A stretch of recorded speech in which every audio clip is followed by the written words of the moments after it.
ప్రేక్షకులందరూ నమస్కారం. ఈరోజు మన స్టూడియోలో ప్రముఖ తంత్ర జ్యోతిష్యులు, జ్యోతిష రత్న, జ్యోతిష సామ్రాట్ చింతా రుక్మాన్ గదరావు గారు మనతో ఉన్నారు. గురుగారితో మాట్లాడేద్దాం. నమస్కారం గురుగారు. మాతృదేవోభవ, పితృదేవోభవ, ఆచార్య దేవోభవ. గురుగారు, జూలై మాసం 2025 వృషభ రాశి వారి పరిస్థితి ఏ విధంగా ఉండబోతుంది? ఎలాంటి ఫలితాలు ఉంటాయి? ఎలాంటి రెమెడీస్ తీసుకుంటే బాగుంటుందంటారు? ఈ 2025 జూలై మాసం వృషభ రాశి వాళ్ళకి ఎలా ఉంటుందంటే, అత్యంత శుభగ్రహ స్థితి ఉన్న రాశుల్లో ఇది కూడా మొదటి వరుసలోకి వస్తుంది. ఎందుకంటే రాశ్యాధిపతి అయిన శుక్రుడు రాశిలోనే ఉండడము, ద్వితీయంలో గురువు ఉండడము, లాభంలో శని ఉండడము, దశమంలో రాహు ఉండడము, ఇన్ని గ్రహాలు దిగ్బలను పొందడము, అదేవిధంగా గతంలో జరిగిన షష్టగ్రహ కూటమిలకు లాభస్థానంలో జరగడము, ఇవన్నీ ఆలోచించుకుంటే వృషభ రాశి వాళ్ళకు దోషాలు తక్కువని చెప్పాలి. ఒకవేళ ఉంటే కూడా అవి వీటి ముందు పనిచేయవు. స్వతహాగా వీళ్ళు పట్టుదల ఎక్కువ కలిగిన వాళ్ళు, చిన్న విషయాన్ని కూడా అడ్జస్ట్ చేసుకోరు. వీళ్ళు ఖచ్చితంగా ఉండాలి, ప్రాచీనమైన ఆలోచనలు ఉంటాయి. అదేవిధంగా ఈ రాశిలో అత్యంత బలమైనటువంటి రోహిణి నక్షత్రం ఉంది. ఆ నక్షత్రం శ్రీకృష్ణుల వారు పుట్టారు. అంటే బిఫోర్ ప్లానింగ్ బాగుంటుంది వీళ్ళకు. రాబోయే సంవత్సరంలో ఈ సంవత్సరం ప్లాన్ చేస్తారు. ఏది పెరుగుతుంది, ఏది తగ్గుతుంది, ఏది కొని పెట్టాలి, ఏది సేవ్ చేసి పెడితే ఎప్పుడు పెరుగుతుంది, ఇట్లాంటి ఆలోచనలు వీళ్ళు బాగుంటాయి. ఫస్ట్ ఫ్యామిలీ, ఆ తర్వాత ప్రపంచం. ఫ్యామిలీని బాగా చూసుకుంటారు. కానీ వీళ్ళు ఎక్కువ కండిషనల్గా మాట్లాడుతుంటారు. ఇలానే ఉండాలి, అలా ఉండాలి, అది ఎందుకు, ఇది ఎందుకు, చిన్న చిన్న తప్పులు కూడా ఒప్పుకోరు. అదొకటి వీళ్ళ దగ్గర ప్లస్ మైనస్ రెండు అదే. తర్వాత తీసుకుని ఇప్పుడు గ్రహస్థితి చాలా చాలా ఎక్సలెంట్గా ఉంది. ఈ గ్రహస్థితిలో వీళ్ళు ఒక విధంగా సర్వైవ్ అయిపోతారు. తెలివితేటలు ఉంటాయి. ఎందుకంటే మనోకారకుడు చంద్రుడు వచ్చే స్థితి పొందేటంటే ఈ రాశిలోనే. మానసిక వీళ్ళేం బలహీనలు అయితే ఏం కాదు. మనం ఉగాది రాశి ఫలితాలు కూడా చేసాం గురుగారు. ఈ రాశి వాళ్ళకి ఎక్సలెంట్గా ఉందని మాట్లాడుకున్నాం. టాప్లో మనం దీన్నే పెట్టాం ఈ రాశి. యాక్చువల్గా ఈ ఉగాదికి ప్రస్తుతం లాభంలోకి శని 30 సంవత్సరాల తర్వాత వచ్చాడు. 12 సంవత్సరాల తర్వాత ద్వితీయంలోకి గురువు వచ్చాడు. 18 సంవత్సరాల తర్వాత దశమలోకి రాహు వచ్చాడు. దశమలో రాహు దిగ్బలాన్ని పొందుతాడు. ఈ రాశి వాళ్ళకు రాజ్యోకారకులే వీళ్ళంతా. గురువు గోచారీత్యా ద్వితీయంలోకి రావడం మంచిదే. కాబట్టి వీళ్ళకు తోడ్పాటు, ఇతరుల తోడ్పాటు కూడా బాగుంటుంది. బుధుడు 3వ ఇంట్లో ఉన్నాడు. సహకారము, ప్రయత్నం అనేటువంటి ప్లేస్లో పంచమాధిపతి తృతీయంలో ఉన్నాడు. చాలా తెలివిగా స్టెప్ వేస్తారు. ఇంటెలిజెంట్ కదా బుధుడు కూడా. కాబట్టి వీళ్ళకి ఈ రాశి వాళ్ళకు ఏ విధంగానూ దోషం చెప్పేదానికి లేదు. ఒకవేళ ఉన్న అవి చెప్పాలని నాకు కూడా ఇష్టం రావడం లేదు. అన్ని విధాలు బాగుంది. అంటే ఎంత బాగున్నప్పటికీ కొన్ని జాగ్రత్తలు ఖచ్చితంగా తీసుకోవాలి. మరి దాని గురించి ఏం చెప్తారు? కాలసర్ప దోషం ఉంది ప్రస్తుతానికి, ఈ మాసం నడుస్తూ ఉంది. ఈ కాలసర్ప దోషం ఏం చేస్తుందంటే వ్యతిరేక నిర్ణయాలు తీసుకుని చేస్తుంది. బ్యాక్ పెయిన్ పెరిగేదని అవకాశం పెంచుతుంది. స్నేహితులతో మోసపోవడానికి అవకాశాలు ఎక్కువ ఉంటాయి. అంటే కాలసర్ప దోషం ఉన్న వల్ల ఎక్కువ జీవితంలో నైవంచనకు గురైపోతారు. కాబట్టి ఈ కాలసర్ప దోష ప్రభావానికి చేయాల్సింది ఏంటంటే, పొట్లకాయ, ముల్లంగి తినకూడదు. ఈ నూడిల్స్ ఉంటాయి, నూడిల్స్ ఫుడ్, ఆ నూడిల్స్ ఫుడ్ తినకూడదు. పరోటాలు తినకూడదు. అదేవిధంగా జాంగిరీలు, జిలేబీలు, మురుకులు పెద్దగా వించేసి తినాలి. సేమియా చేసిన పాయసము, సేమియాతో చేసినటువంటి ఉప్మా లాంటివి పెద్దగా తినకూడదు. నవగ్రహాలకి మనం తీసుకునే ఫుడ్ బట్టి కూడా అదా ఖచ్చితంగా ఉంటుందంట. ఖచ్చితంగా ఇవన్నీ సర్పాకారంలో ఉండేటువంటివి. పాములాగా మెలికలు ఉన్న డ్రెస్సులు వేయకూడదు. పాముల్లాగా ఉన్న కీ చైన్లు వాడడము, పాముల్లాగా ఉన్నటువంటి టాటూలు వేసుకోవడం చేయకూడదు. ఇవి చేయకపోతే సర్పదోష యొక్క ప్రభావంలోకి మనం వెళ్ళం. గరుక్మంతుడు ఆరాధన చేయడము, ఇంకా టాటూ వేసుకుంటే గరుడ సింబల్ వేసుకోవచ్చు. గరుక్మంతుడి పెద్ద గద్ద ఫోటో ఇంట్లో పెట్టుకోవచ్చు. శ్రీ మహావిష్ణువు ఆలయానికి వెళ్ళి గరుక్మంతుడి ముందర వీళ్ళ వయసు ఎన్ని సంవత్సరాలు అన్ని నిమిషాలు కూర్చోవచ్చు. గరుడమాల మహామంత్రము లాంటివి, గరుడ పంచాక్షరి మంత్రము, గరుడ గాయత్రి మంత్రం లాంటివి చదువుకోవచ్చు. చాలా బాగుంటుంది. ఇది వీళ్ళు తీసుకోవాల్సిన జాగ్రత్త. ఎందుకంటే కాలసర్పదోషం అనేది అన్ని గ్రహాలు బంధించింది కాబట్టి ఈ జాగ్రత్త తీసుకుంటే సరిపోతుంది. ఇదే మస్కిటో కాయలు ఉంటుంది, అంటే దోమల ఒత్తి పాములాగా చుట్టుకుంటుంది. అది వెనుక నుంచే కాలుతుంది. ఈ బస్టాండ్లు, రైల్వే స్టేషన్లు, లేదా అక్కడక్కడ గుడారాలు వేసుకుని కొంతమంది సంచార జాతుల వాళ్ళు ఉంటారు. వాళ్ళు పాముల్లాగానే తిరుగుతూ ఉంటారు, ఒక చోట ఉండరు. వాళ్ళకి ఈ వత్తులు దానం ఇచ్చేయచ్చు. వాళ్ళు హ్యాపీగా తీసి కాల్ చేస్తారు. దోషం నశించిపోతుంది. కాబట్టి ఇది తీసుకోవాల్సిన జాగ్రత్త వృషభ రాశి. మిగతా అన్ని గ్రహాలు బాగున్నాయి, ఎక్సలెంట్గా ఉంది. కాలసర్ప దోషానికి పరిహారం చేసుకుంటే చాలు. సో దేనిలో వీళ్ళు ఎక్కువగా ఇన్వెస్ట్మెంట్ చేసుకుంటే బాగా లాభాలు వస్తాయి అంటారు గురుగారు? గోల్డ్. లగ్నంలో శుక్రున్నాడు అంటే గోల్డ్ అండ్ డైమండ్స్ కంతా శుక్రుడు, బుధుడు, గురువు లాంటి వాళ్ళు వస్తారు.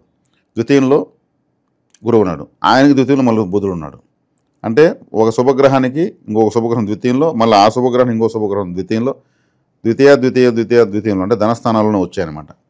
కాబట్టి గోల్డు, డైమండ్స్, సిల్వరు ఇట్లా కాస్ట్లీ మెటల్స్లో వీళ్ళు సేకరించి పెట్టుకోవడం బెటర్. బిస్కెట్ రూపంలో కొని పెట్టుకోవడము, రేటు పెరిగినప్పుడు కొనే పని లేకుండా ఇచ్చే ఆభరణాలు చేసుకోవడం, లేబర్ ఇచ్చే ఆభరణాలు చేసుకోవడము, ఇటువంటివన్నీ చేయొచ్చు. వీళ్ళు గోల్డ్ స్కీమ్స్లో, బాండ్స్లో ఇన్వెస్ట్మెంట్ చేసుకోవడము, ఇట్లాంటివన్నీ చేసుకోవచ్చు. అంటే బంగారాన్ని ఎక్కువ సేకరించుకోవడానికి అనువైన కాలంగా చెప్పొచ్చు. ఇన్వెస్ట్మెంట్ పెట్టచ్చు.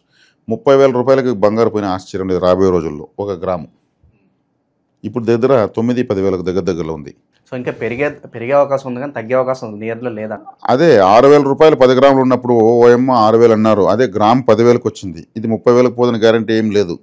నేను ఈ మధ్య కూడా ఎంక్వైరీ చేశాను, బంగారు షాపులో చెప్తున్నారు సార్ హ్యాపీగా ఇప్పుడు కూడా ఏం పెద్దగా రేటు లేదు, ఎప్పుడు బంగారు రేటు ఎక్కువే అంటూ ఉంటారు, కానీ ఇది 30,000కు ఖచ్చితంగా పోతుంది అని వాళ్ళ అనుభవంతో చెప్పారు.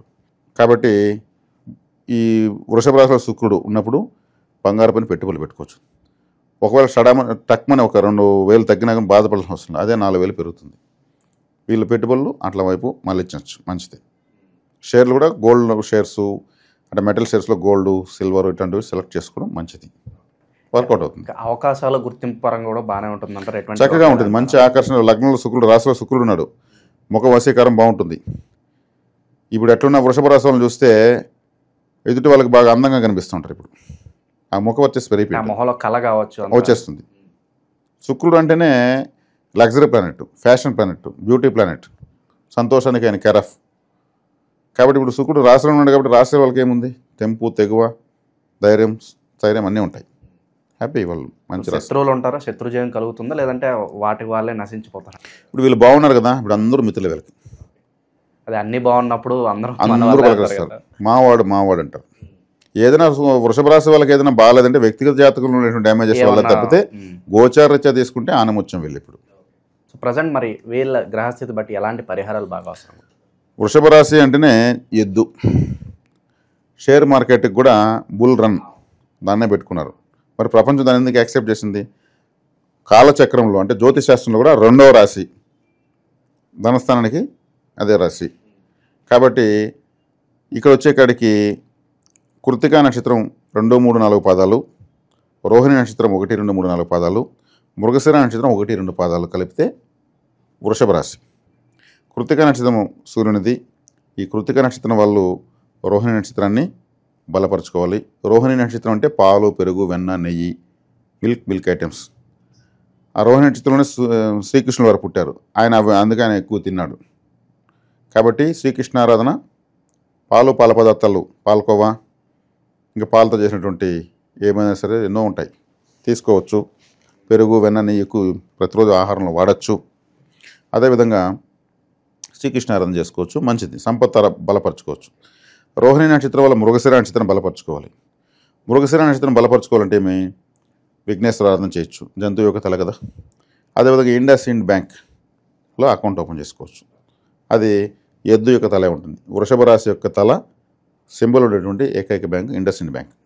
అది మృగశిర నక్షత్రం, జంతువు యొక్క తల కాబట్టి అక్కడ ఓపెన్ చేసుకోవచ్చు. మృగశిర నక్షత్రం ఉన్నప్పుడు వీళ్ళు అకౌంట్ ఓపెన్ చేసుకోవచ్చు. బాగా ట్రాన్సాక్షన్ బాగా పెరుగుతుంది. అది ఒక విధంగా సంపత్తారు కాబట్టి బ్యాంక్ అంటే ఆ మృగశిర నక్షత్రం ఉన్నప్పుడు ఒక కలశం లాంటి బిందె తీసుకుని పసుపు గుడ్డ మూత కట్టి అందులో డబ్బులు వేసి ఉండిలాగా ఇంట్లో మనీ సేవింగ్ కూడా స్టార్ట్ చేయొచ్చు. కాబట్టి ఈ మృగశిర నక్షత్రం వాళ్ళు ఆరుద్ర నక్షత్రం బలపరచుకోవాలి. ఆరుద్ర అంటే పరమేశ్వరుడు, ఎక్కువ శివాలయానికి వెళ్ళాలి. శివాలయానికి వెళ్ళడంతో పాటు ప్రదోషకాలంలో వెళ్ళడం చాలా మంచిది. ఆరుద్ర నక్షత్రం రోజు వెళ్ళడం మరీ మంచిది. అరటి పండ్లతో మాల తీసుకెళ్ళి అక్కడ నందీశ్వరుడికి వేసి ఆయన మెడలో అరటి పండ్ల మాల వేసి ఆరాధించడం మరీ మంచిది. కాబట్టి ఈ రాశి వాళ్ళు ఓవరాల్గా తీసుకుంటే గోసేవ అధికంగా చేయడం మంచిది. గోసేవ అంటే నందీశ్వరుడు వచ్చాడు కాబట్టి ఆయన గోజాతే కదా, గోశాలకు చందాలు ఇవ్వడము, డొనేషన్లు ఇవ్వడం లైఫ్ టైం యాక్టివేషన్ అవుతూనే ఉంటుంది వృషభాన్ని. అందులో ఇంకోటి ఏమంటే ఈ రాశి వాళ్ళు కర్మ తెగిపోవాలంటే కషాయి వాడి దగ్గరికి వెళ్ళి వధించడానికి సిద్ధంగా ఉన్నటువంటి ఆవు కానీ ఎద్దు కానీ కొంత గొడవపడైనా సరే ఒక 5,000 ఎక్కువ ఇచ్చి సరే దాన్ని పట్టుకొచ్చి గోశాలలో వదిలేసి మళ్ళీ జన్మనివ్వాలి. అప్పుడు రాశి యాక్టివేట్ అయిపోతుంది. ఇది కొంచెం ఖర్చుతో కూడుకున్న పని, కొంచెం గొడవతో కూడుకున్న పని, రిస్క్తో కూడుకున్న పని. అది చేశారంటే వీళ్ళ కర్మ తెగిపోతుంది. గోవుకి గోమాత ధర్మదేవతకి వీళ్ళు మళ్ళీ ఏం చేశారు, ఆయన కొంతకాలం బతకడానికి అవకాశం ఇచ్చారు. లైఫ్ ఇచ్చారు. అద్భుతమైన పరిహారం ఇది. ఇది వృషభ రాశి వాళ్ళు చేయొచ్చు. వాళ్ళ యొక్క రాశి యొక్క జీవకారకత్వాన్ని వీళ్ళు సేవ చేసినట్టు. ఇది అద్భుతంగా వీళ్ళకు జాతకాల పని లేదు, గోచారం పని లేదు, ఏ చారం పని లేదు. ఈ పరిహారం చేస్తే మాత్రం చాలా బాగున్నాయి గురుగారు. రెమెడీస్ చాలా కొత్తగా వింటున్నాను మీ మాటల ద్వారా. సో ఓవరాల్గా ఈ నెల ఈ రాశి వాళ్ళకి ఏ విధంగా ఉండబోతుందో చాలా బాగా వివరించారు. ధన్యవాదాలు. ధన్యవాదాలు.